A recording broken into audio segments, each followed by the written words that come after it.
नमस्कार, बहुत स्वागत है आपका। आप देख रहे हैं ग्रैंड धर्मा सन्मार्ग। जय माता दी। नवरात्र के दिनों में शहद का विशेष प्रयोग किए जाते हैं। एक तो माता रानी को शहद बहुत ही पसंद है, उनको भोग भी लगाया जाता है छठे नवरात्र के दिन, जिस दिन माँ कात्यायनी की पूजा होती है। और शहद का एक ऐसा टोटका जो आपके जीवन की हर मुश्किलों से आपको बाहर निकालेगा। आपका चाहे शत्रु कितना भी पावरफुल हो, वो शत्रु आपके कदमों में पड़ा होगा। और इसके साथ ही अगर आप चाहते हैं किसी को भी अपने करीब लाना, तो भी ये शहद का प्रयोग नवरात्र के दिनों में किया जाए तो आपको हाथों हाथ रिजल्ट मिलते हैं। तो आज हम आपको 3 प्रयोग बताएंगे, वीडियो के अंत तक बने रहें। देखिए, नवरात्रि में जब माँ कात्यायनी की पूजा होती है तब उनको शहद का भोग लगता है, या तो मिट्टी के बर्तन में रखकर या फिर चांदी के कटोरी में रखकर। यानी आपको यहाँ पर मिट्टी या चांदी दोनों में से कोई एक यूज करना है और बाकी धातु यूज मत कीजिएगा।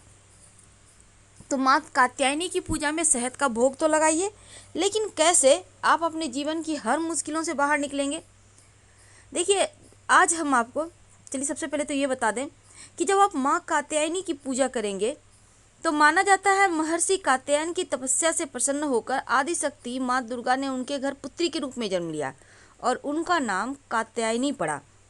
माँ कात्यायनी ने ही महिषासुर नाम के असुर का वध किया और माँ कात्यायनी को दानवों, असुरों, पापियों का नाश करने वाली देवी कहा जाता है। माँ का रूप बहुत आकर्षक है। इनका शरीर सोने की तरह चमकीला है और माँ की 4 भुजाएं हैं। इनकी सवारी सिंह है। माँ एक हाथ में तलवार, दूसरे हाथ में कमल का पुष्प और दूसरे हाथ में वर मुद्रा और अभय मुद्रा है। माना जाता है कि कन्याओं के विवाह में देरी हो रही हो तो माँ कात्यायनी की पूजा जरूर करना चाहिए और उनका विवाह जल्दी होता है, अच्छे वर की प्राप्ति होती है। माँ की पूजा गोधूली बेला यानी प्रदोष काल में करना चाहिए। इससे प्रसन्न होकर माँ शत्रुओं का नाश करती हैं, रोगों से मुक्ति दिलाती हैं। और माँ को अगर शहद से बनी चीज़ों का भोग लगाएं तो ज़्यादा अच्छा होता है। तो माँ को आप गोधूली बेला में शहद का भोग लगाइए। और अगर आप व्रत रखती हैं तो आप व्रत में जो आप खाना बनाती हैं उसमें भी शहद डालकर आप माँ को भोग लगा सकती हैं। लेकिन जैसे कि हलवा है, खाना मतलब चावल दाल रोटी नहीं डालना है, नहीं देना है, क्योंकि वो तंत्र क्रियाओं में आता है। तो आपको माँ को सिर्फ सात्विक भोग ही लगाना है, इस बात का ध्यान रखिएगा। आइए हम एक महाप्रयोग जानते हैं जो आपके जीवन की हर परेशानियों को दूर करेगा। वैसे आपको तो पता है, नवरात्र के व्रत में चीनी न खाकर अगर शहद खाया जाए, गुड़ खाया जाए तो उसके बेनिफिट भी मिलते हैं और ये शुद्ध भी है। तो सबसे पहली बात तो जब आपके शत्रु विरोधी बढ़ जाएं, आपको लगे कि कोई आपका साथ नहीं दे रहा, अपने भी पराये से व्यवहार करते हैं, तो नवरात्र में किसी भी दिन ये प्रयोग कीजिएगा। किसी भी दिन, यानी कि आप विजयादशमी तक जिस भी दिन आपको मौका मिले, समय हो, उस दिन प्रयोग कर लें। लेकिन इस प्रयोग के लिए जो चीज़ें आपको चाहिए पहले से इकट्ठी करके रख लीजिएगा, क्योंकि एकदम से आपको अचानक से नहीं मिलेगा। आपके घर में हालांकि बहुत सारी चीज़ें होंगी। तो चलिए जानते हैं। सबसे पहले आपको चाहिए एक शहद की शीशी। शहद, हनी कहते हैं ना, वही। तो हनी की शीशी चाहिए। शीशी यानी आप 50 ग्राम 100 ग्राम का एक बॉटल ले आए, जिसमें मार्केट में मिलता है रेडीमेड शहद, या फिर आपके घर में है शुद्ध शहद। तो छोटी सी शीशी साफ़ कर लें और उसको आप उसमें शहद भरिए, करीब आधा से ज़्यादा शीशी में। अब इस शहद को रखना है और चाहिए आपको एक अष्टगंध पाउडर आता है। मार्केट में, अष्टगंध बोल के मिल जाएगा। और चाहिए अनार की कलम। अनार की कलम मार्केट में, वो भी पूजा स्थान की दुकान में मिलेगा। अगर आपको ना मिले तब आप बेलपत्र का जो डंठल होता है ना, डाली जिसको पतला वाला, आप वो ले लें, या फिर बेलपत्र में जो लगा होता है डंठल छोटा सा, उसको ले लें, कोई भी एक ले लें। और इसके अलावा चाहिए आपको भोजपत्र। अब ये भोजपत्र वैसे तो आपको मिल जाएगा, लेकिन मान लेते हैं आप किसी ऐसे एरिया में हैं या फिर आपके लिए मुश्किल है जाना, खोजना, तब भोजपत्र ना मिले तो आप सफ़ेद कागज़ ले लें। सफ़ेद कागज़ का मतलब जिसमें मैथ बनाते हैं वही कागज़, रूलिंग वाला कागज़ मत लीजिएगा, एकदम से प्लेन सफ़ेद कागज़। अब आप एक छोटा सा काम करें, पहले तो आप माता रानी के पास बैठ जाएं पूजा वगैरह करने के बाद। अब जो हमने कहा आपको भोजपत्र या उसके बदले में सफ़ेद कागज़ लेना है। अब लेना है अनार की कलम, नहीं मिले तो बेलपत्र का डंठल। अब जो अष्टगंध है, अब अष्टगंध बहुत बार नहीं मिलता, लेकिन अष्टगंध कोशिश कीजिए कि वही मिले, क्योंकि अष्टगंध में तंत्र क्रियाओं को करने की शक्ति होती है। ना मिले तब आप लाल चंदन या रोली या सिंदूर से भी कर सकते हैं।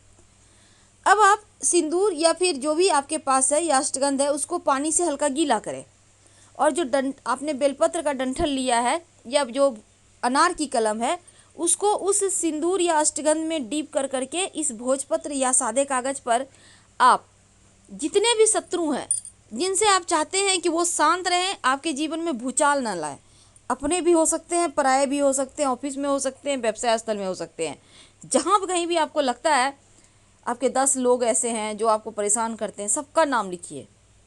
आप एक कागज़ में नहीं हो रहा, 2 कागज़ ले लें, उसी के सहारे, याद रखिए पेन से नहीं लिखना है। अब लिखने के बाद माता रानी के सामने रखें, माता रानी को उनसे विनती करें, प्रार्थना करें कि माँ जीवन की मुश्किलों से बाहर निकालिए, और फिर इस कागज़ को 7 बार मोड़े। भोजपत्र है उसको, कागज़ है उसको, याद रखिए 7 बार मोड़ना है।